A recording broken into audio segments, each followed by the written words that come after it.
In this video, I'm going to give you a brief overview of our stroke tool. If it's not already open, you can go to Window and look for Stroke. Also, you might see it over on the right-hand side. Sometimes there's a little shortcut that just looks like some lines. I don't have it right now on my computer. But again, Stroke will tell you how wide or thin the outline of your path is going to be. So I just selected these stitches. They are a black stroke and they have no fill. And if you look at them, I'm going to zoom in. They look like stitches because there's little spaces in between them. It's like a little perforated line, a dash line, I guess you could say. So to make the stitches, I made my stroke weight pretty light. Instead of only 1 point, it's actually almost half a point. It's less than half a point.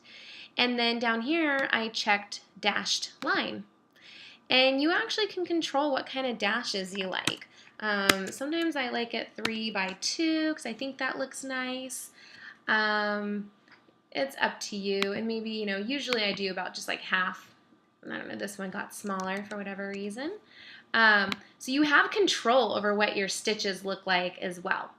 If I look at that and decide, actually, I like the smaller stitches better, instead of trying to type in exactly 0.4, whatever the heck it was, I can just copy it by using the eyedropper tool. Here it is. There's the eyedropper tool, but you know what? It kind of took me a minute to even find it because normally I just hit the letter I on my keyboard.